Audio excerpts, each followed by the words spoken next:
House Bill 1361 cleared the House Public Safety Committee on a vote of 10-1.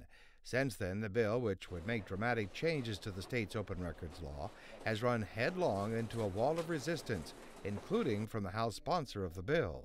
During the House committee hearing back on February 19th, State Representative Ken Walker asked Representative Claudia Griffith, the House sponsor, how her bill differed from a version that included a just-approved amendment from Representative Mike Christian. It doesn't really differ a lot. I think we were just trying to make sure that we included all of the agencies and their questions and concerns, and I have no problems with his amendment at this point in time at all. Just 1 week later, Representative Griffith has had a change of heart. In a written statement, Representative Griffith says, "The bill in its current form is not my bill that I originally authored. Representative Mike Christian amended my bill in committee and completely warped the original intent of the legislation. In no way will I let it be heard on the House floor this way." Another member of the committee issued a public apology for his yes vote on the bill, Representative Paul Wesselhoff. And I'm frankly embarrassed that I didn't catch it, but that committee was moving at 90 miles an hour on purpose. It was by design. There was no opposition debate to that bill. Representative Ken Walker says he saw major problems with the bill almost immediately. That's because it would have eliminated new provisions to the Open Records bill on dashcam video that Representative Walker helped pass into law just 1 year ago. It was not only a step backwards in the area of transparency, it was a giant leap backwards into the Stone Age of non-governmental transparency.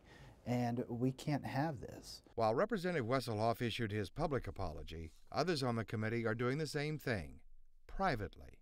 Members of the committee, several of them now, have come to me and said, we didn't know what we were voting on because they didn't have time to read it. It was introduced at the last minute. But several of them have apologized to me personally. House Bill 1361 contained a long list of reasons why police dash and body cam videos could not be released to the public. While Representative Walker and Representative Wesselhoff agree there may be areas where some exemptions are in order, Wesselhoff says that's not what House Bill 1361 was about.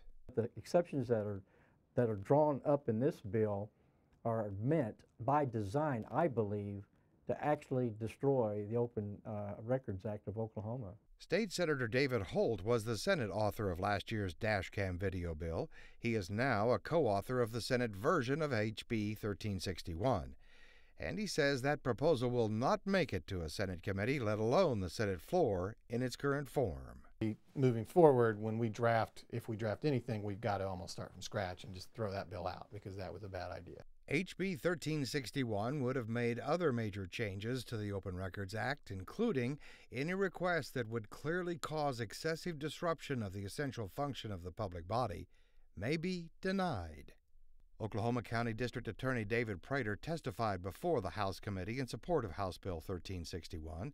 He is concerned about protecting witnesses, sources, and ongoing investigations.